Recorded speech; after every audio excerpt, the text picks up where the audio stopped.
इधर उधर साबित नहीं करेगा, समझा। तो देवव्रत गंगा एक सुंदर युवती का रूप धारण किए नदी के तट पर खड़ी थी। कौन रे?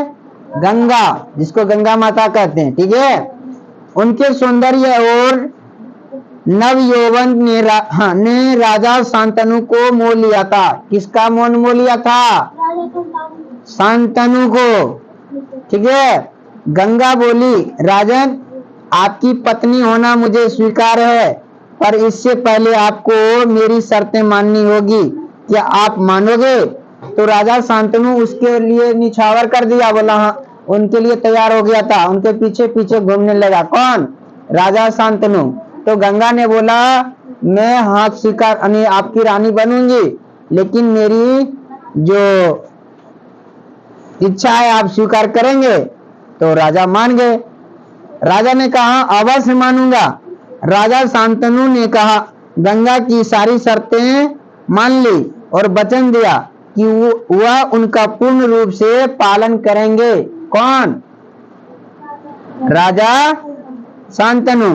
समय पाकर गंगा से शांतनु के कई तेजस्वी पुत्र हुए, यानी कई पुत्रों को जन्म दिए, परंतु गंगा ने उनको जीने नहीं दिया। बच्चों के पैदा होते ही वह उसे नदी की बहती हुई धारा में फेंक देती थी। कहाँ रे? फेंक देती थी। और फिर हंसती मुस्कुराती राजा शांतनु के महल में आ जाती थी। कौन? गंगा। अज्ञात सुंदरी के इस व्यवहार से राजा शांतनु चकित रह जाते। उनके आश्चर्य और क्षोभ का परावर नहीं रहता। शांतनु वचन दे चुके थे, इस कारण मन मसोस कर रह जाते थे, यानी मन मसा के राज गया। कौन? शांतनु, क्योंकि वो भी उसका भी पुत्र था ना, वो बार बार पुत्र को फेंकने नहीं देना चाहता था। कौन? राजा। 7 बच्चों को गंगा ने इसी भांति नदी की धारा में बहा दिया। कितने बच्चों को?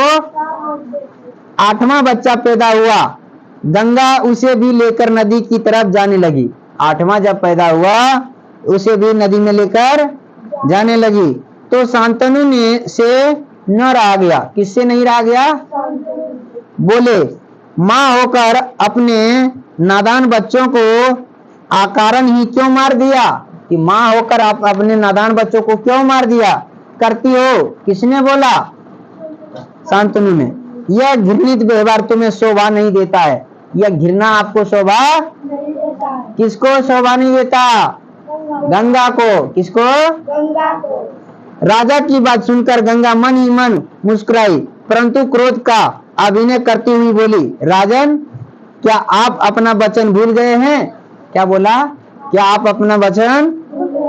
मालूम होता कि आपको पुत्र से ही मतलब है, मुझसे नहीं। आपको मेरी क्या परवाह है? ठीक है, पर शर्त के अनुसार मैं अब नहीं ठहर सकती। क्या बोला? आपने शर्त किया था कि हम जो करेंगे उस पर रोक नहीं लगाएंगे, लेकिन आज आप रोक लगा रहे हैं, तो रोक लगाते हैं तो मैं नहीं रुक सकती।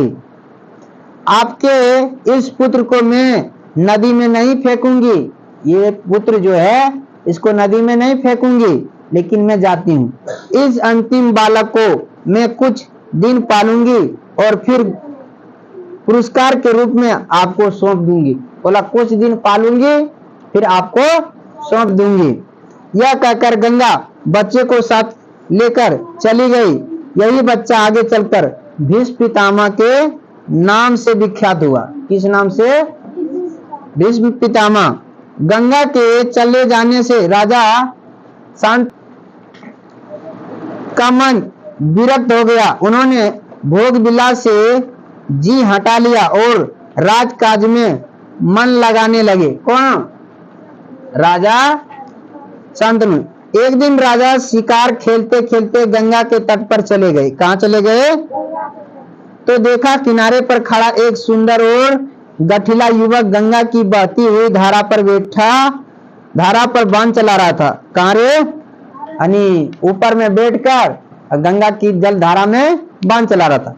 बाणों की बौछार से गंगा की प्रचंड धारा एकदम रुकी हुई थी, यानी इतना बांध चलाया कि गंगा की धारा को रोक दिया था। ठीक है, यह दृश्य देखकर शांतनु दंग रह गए। कौन? इतने में ही राजा के सामने स्वयं गंगा आकर उपस्थित हो गई। गंगा ने युवक को अपने पास बुलाया। क्या किया? अपने पास बुलाया और राजा से बोली, राजन पहचान मुझे और इस युवक को, यह आपका और मेरा 8वां पुत्र देवव्रत है। कौन है? जिसका नाम क्या है? भीष्म पितामह। उसका नाम क्या बताया? देवव्रत है, लेकिन बाद में हुआ भीष्म पितामह बनता है। महर्षि वशिष्ठ ने इसे शिक्षा दी है। किसने दिया रे? वशिष्ठ ने। रामायण में भी अभी पढ़ाए ना, वशिष्ठ था राम के दरबार में, लेकिन भीष्म पितामह को भी महर्षि ने ही वशिष्ठ ने ही दिया है। महर्षि वशिष्ठ ने भी ज्ञान दिया है। राजशास्त्र यानी शास्त्र ज्ञान में शुक्राचार्य, यानी शास्त्र का जो ज्ञान दिया है शुक्राचार्य, और रण कौशल में परशुराम। देखो परशुराम ने ही दिया उसको। इसका मुकाबला कर सकते हैं। यह जितना कुशल योद्धा है उतना ही चतुर राजनीतिक भी है। कौन? देवव्रत। कौन रे? आपका पुत्र मैं आपको सौंप रही हूं। क्या बोला? आपका पुत्र मैं आपको, अब ले जाइए इसे अपने साथ। क्या बोला? अब ले जाइए इसे अपने साथ। गंगा ने देवव्रत का माथा चूमा और आशीर्वाद देकर राजा के साथ उसे विदा दिया, यानी विदा कर दिया। किसने?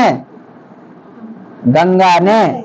तो ये था, इतना ही पाठ था गंगा और देवव्रत का।